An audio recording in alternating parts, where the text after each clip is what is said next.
As always, Ted, kicks off. Who do you have as your winner of the weekend? OU Cruton landing a big defensive line target.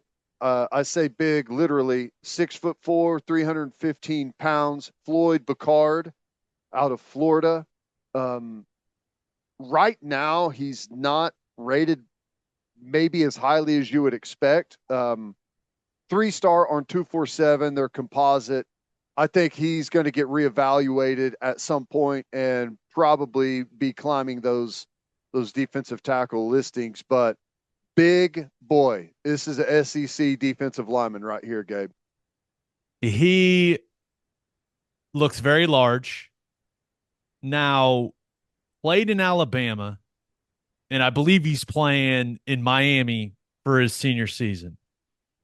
From Canada, hockey player? Canada. That's right. Someone get me the footage of that guy on skates. Strong ankles. I want to see it. I want to see that guy on skates. I want to see it real bad, Ted. And I've said this about a couple guys in this recruiting class, which you look at the 24/7 Sports composite, OU still sitting at 8 overall in the recruiting rankings after Boucard's commitment. What am I missing with this?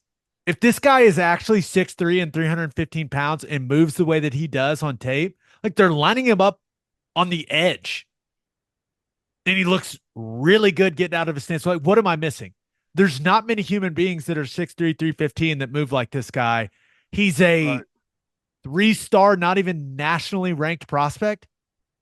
How's Yeah, that possible? I think that like he's moved around. I think he's from Canada. He's moved to Alabama. I think the fact that he's moved around maybe has it to where he just hasn't been evaluated as much. I mean, I don't know how He had other 27 services. tackles for loss and 11 sacks as a junior. I don't know. Alabama is offering him. We beat Alabama for this kid. That's the way you. I mean, the star rankings that's a way to get a quick idea of how good the player is. But all you really have to do is go in and see who is offering, what type of players are off, or what type of schools rather are offering them. And if it's like Alabama, LSU, Miami, you're in the right world. OU, Alabama, USC, Miami. There you go. And the four teams on. I'm looking at his page right now. They've got him as the 434th ranked national recruit of the 24/7 Sports Composite. Now I know that I think rivals maybe they have a lot of OU players that are on this list that are ranked really lowly or really low are commitments. They have a lot of those guys that with like there's a massive discrepancy in the grades. So that tells me that 247 is maybe just a little bit behind on some of the evaluations. And when they redo that, that a lot of these guys will be up higher on the list. But really, not my world. That's just kind of a guess. With the 5-minute highlight video I watched, if that kid is 6'3", 315, his rating is ridiculous. Yeah, I agree with you. But it does feel like another big win for Todd Bates. Yeah, You think about what he did with David Stone, Jaden Jackson. You go get Boucard. Alabama wanted him. USC wanted him. I, feels like a big win for Coach Bates. yeah. Nope, I agree. I agree. And this is what we talk about. It doesn't happen overnight, but you just keep adding players that are making you deeper, bigger, stronger on the line of scrimmage. It takes some time, but incrementally it happens. And frankly, I've been thrilled with the way that they've done it the last couple of years. And I still think we have a good opportunity to do even more stuff this year on the offensive line in recruiting or on the line of scrimmages in recruiting. It's clear Brent Venables and this staff, they're getting the talent they need to compete at the highest level. Yeah. I mean, you look at the measurables of these guys, the recruiting classes that they're putting together. It's about to be 3 top 10 classes in a row. It just reminds me the development component is what is going to either make or break Oklahoma football. Yep. You got the guys with height and length and speed and all this stuff. Like you've got them in the program now. And now it's up to Jerry Schmidt and his staff and this coaching staff to mold these guys into great football players. Yep. I agree. And that's going to tell the biggest part of the story is like a lot of these good recruits that these classes we've put together, the development aspect has to take hold. And not that it hasn't. I mean, obviously players are really developing, but you need to kind of close the gap on some of those transfer portal holes that you're having to fill every single year. And if you can do that through recruiting and development, like organic recruiting, then I think you'll be better off. Who do you have as your loser of the weekend? I had to go to SEC Media Days for this one. I had to go with Finebaum. Um, Lane Kiffin on his own show, out of nowhere, just fillets him on national television. What are you good at? And he like goes right at him about how he was calling for him to get fired and thanked him for helping him get fired at USC. That was wild to watch. It's one of those where you kind of have to turn away. You almost can't watch it as it plays out. It's so difficult. It was beautifully uncomfortable. Yes.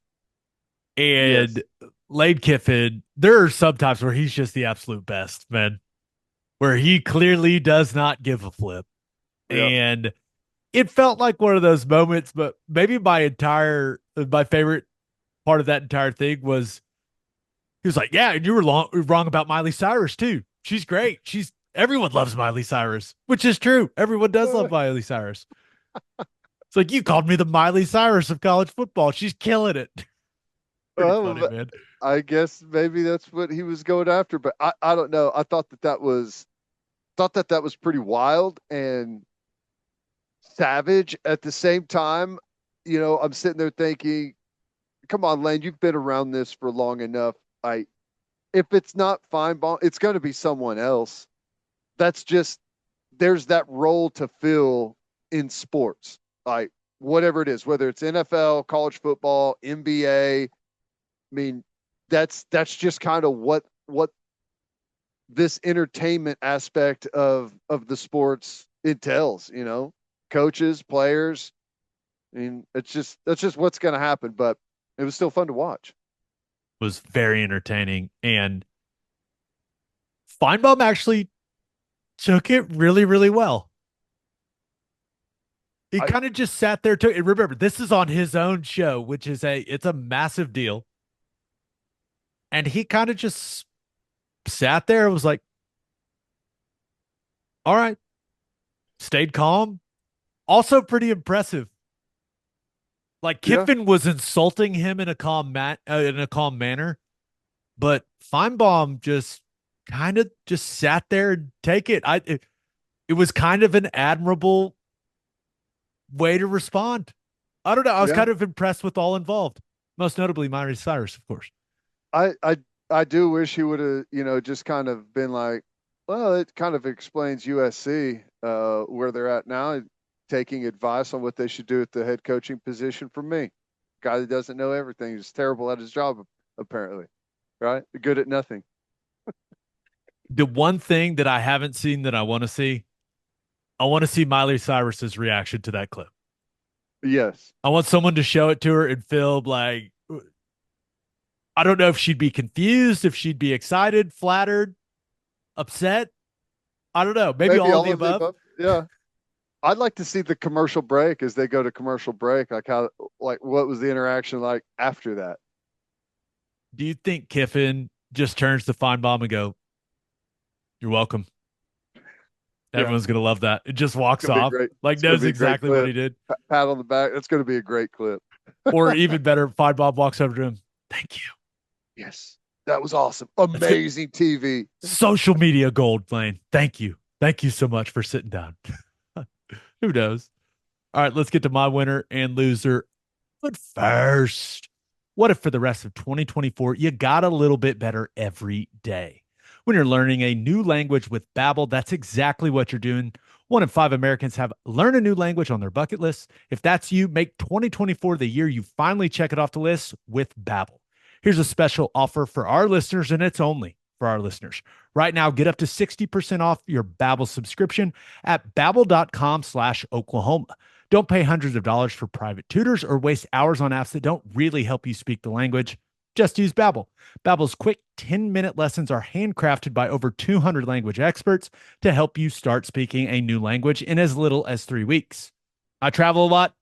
Best believe next place I go, gonna use Babbel. Gonna see what I can learn. Want to be able to talk to the people, Ted. Order at restaurants. Feel cultured. Just feel better about myself. Get up to 60% off at babbel.com/Oklahoma. That's BABBEL.com/Oklahoma. Rules and restrictions may apply. 3 things matter in banking: service, service, and service. First Fidelity Bank's commitment to exceptional service is more than a promise, it's their foundation. FFB has been by your side for over a century, and they're honored to be a part of your journey. Banking isn't about where you've been, it's about where you're headed. Open an account at an award-winning bank today at ffb.com. At First Fidelity Bank, we go where you go. And head to opolisclothing.com for our podcast merchandise and the best OU gear out there.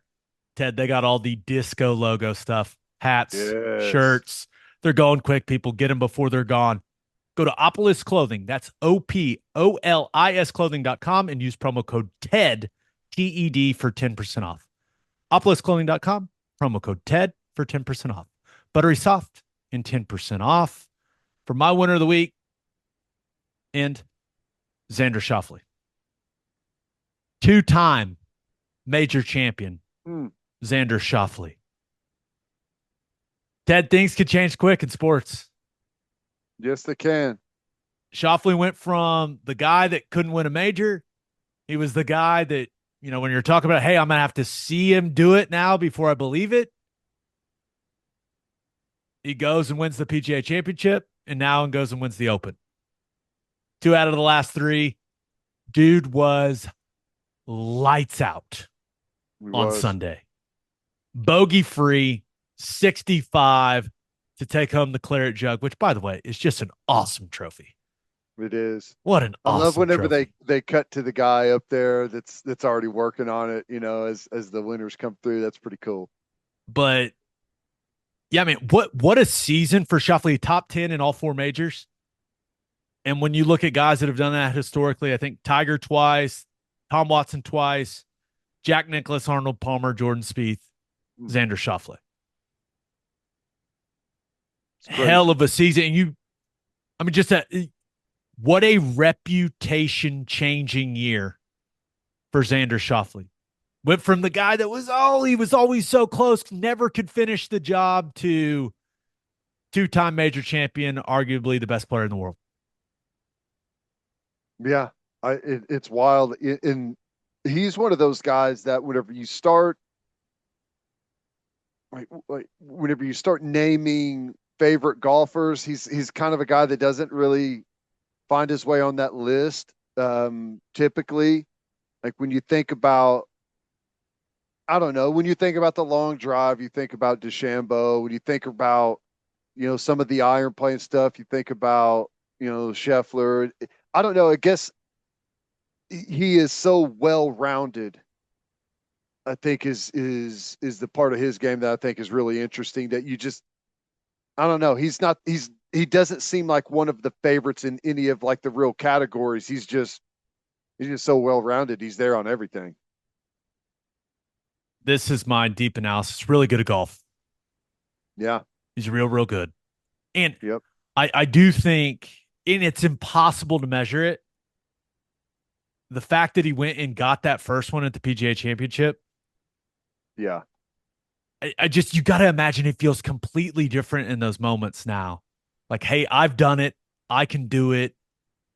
And the effect that has, especially the game of golf, where you're just in a battle with your own mind. Yeah. I just wonder if now he's a guy that's just going to rip off, 6 or 8 majors. Because like you're saying, he He's got everything you have to win big time tournaments. That's clear now. He's been close so many times, and now it just feels like he has taken that next step and just needed that confidence boost of winning that first one. Yeah. It, it's interesting. Like we haven't seen, I don't think we haven't seen a guy since Tiger Woods that has been able to, I always talk about how it's like it comes in waves. A guy will find it, play really good for maybe an entire season, maybe a season and a half, win a major, two majors, and then fade a little bit, and then someone else is on the top of their game, and then they come back at some other point whenever they've all the stars aligned and they've got their swing together. It's been very rare for anyone to just stay on top for any like extended period of time. Americans swept the majors. Bam. I think we've got 9 out of the last 10, 7 in a row. Because this year is Schauffele won 2, Scheffler and DeChambeau. USA, USA, Big USA. time. The only other thing I have about the Open is, did you watch some of that third round? Yeah, I did. It Oh, was brutal. I am. I've never seen so many guys come off the golf course. I mean, how many guys said that's the hardest 9 holes I've ever played in my entire life? These guys have played a lot of golf, and They they'll look showed in Shane their Lowry's like scorecard, and I was like, "Oh my god, that is an eventful day. That looks familiar." Shane, Shane Lowry. He straight up said, maybe we should have pushed some of the tees forward. Yeah, I mean, you never hear a pro say that. It was those guys looked so miserable. The rain and the wind. You had these people going, "Oh, this is the Open. Just these conditions." I'm going, "This looks terrible. It looks like it sucks." yep. Hey, that's just that's July weather, I guess, right? Brutal. What's the golf update? What's the game looking like right now For me for personally, you? For you, how we feeling about it? We got to check in every once in a while. it's okay. I, I'm back to being able to hit the golf ball, so we've made progress. yips, they're gone. The You yips are figured it gone. The out. hosel shots are gone. This week, a personal best at OKC, 86, Woo. 42 on the front, 44 on the back. Followed that up on a Sunday round early. Went off at 8 a.m. Sunday. Okay. Didn't have to wait at all. It was nice. May do it quite often And if the my wife weather's lets going to me. be great this week. It's I supposed to be in the upper 80s and low 90s. shot 93, Okay. couple of just blow up holes. Had a quad and a triple. Yeah, that'll do it. And that's where it did some good things. Driver got away from me on the back nine, Uh, but we got it dialed back in the last couple holes. But Ted, I'm just gonna be real with you.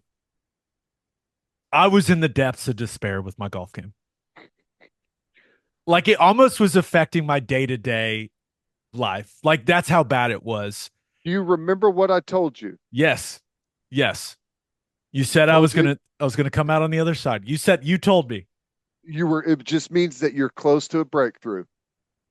And then you come out and you shoot your personal best. I want to break 80. That is the goal by year's end.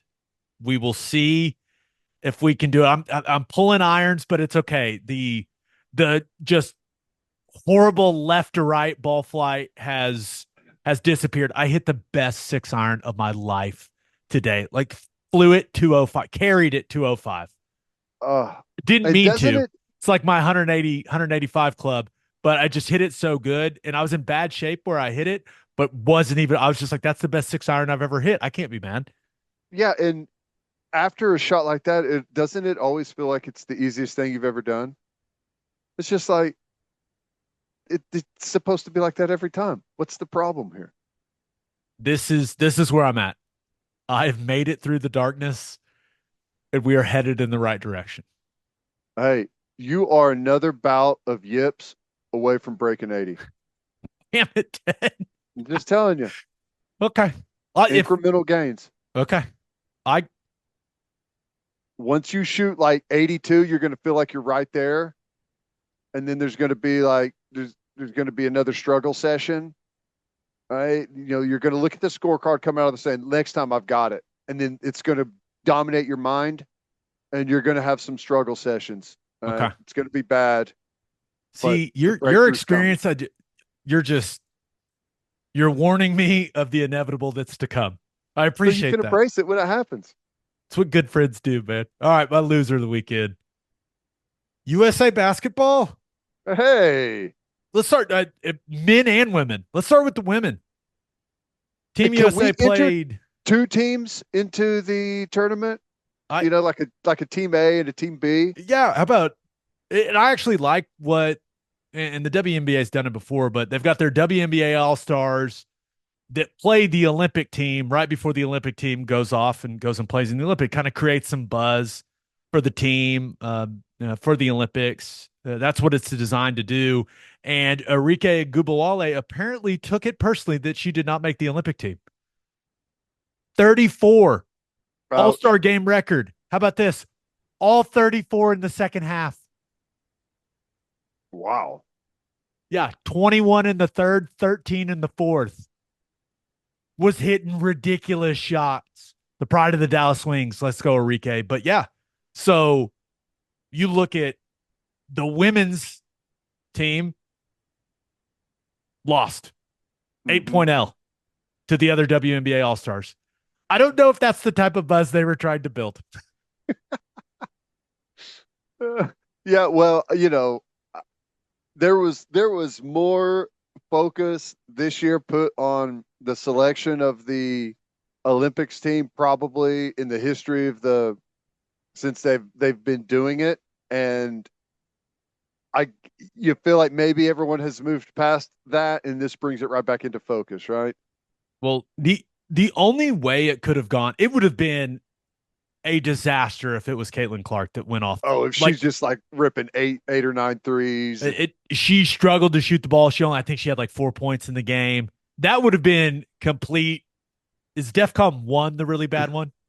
I'm not sure. I don't I know. don't know. It goes. I think one's the really bad one. I think that's where it just would have been a complete disaster for the women's Olympic team.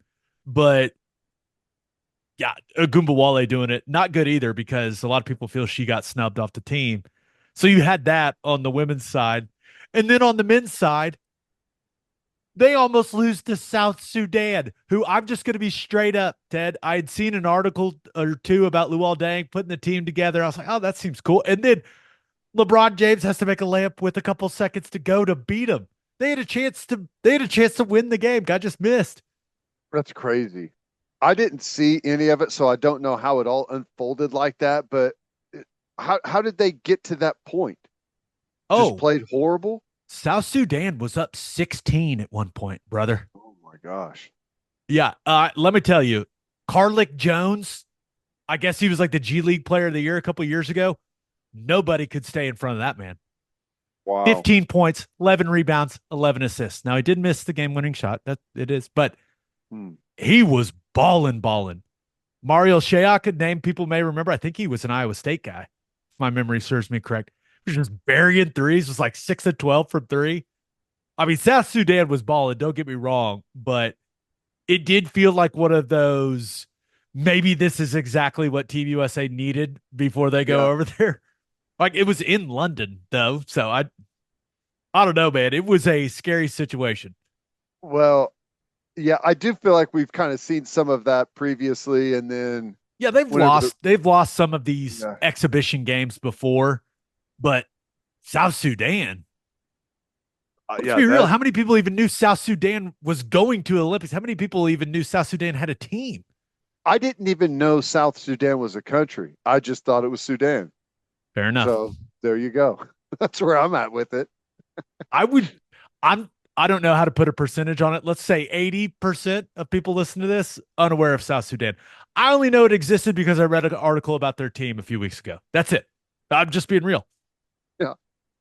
Yeah. Well, hopefully they get it pulled together. I'm confident they will. But too bad that would have been a huge moment for South Sudan.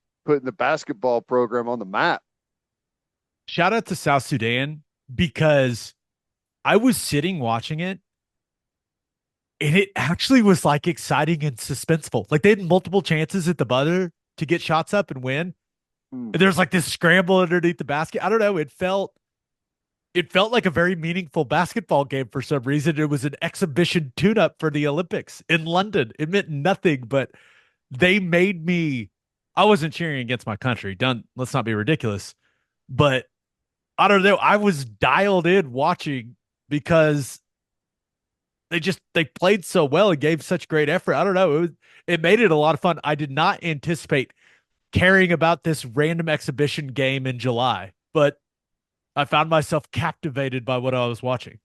Yeah, and I have no idea really the state of international basketball, but I do know it's got way more competitive, and I imagine it's not going to be an easy dub for the U.S. Just to, Maybe it's the worst thing that could have happened to South Sudan yeah, because people are going to be ready now. on everyone's radar. Yeah, Yeah, like hey, we got to be locked in. The South Sudanese are coming. And now they're not sneaking up on anyone because they probably should have won the game. yeah, Shout out to LeBron James and Steph Curry. Very good at basketball. Saved us a national embarrassment. that's good. Just go win the gold and we'll be all good, boys. That's Be it. great. Just win the gold when it matters. Exactly.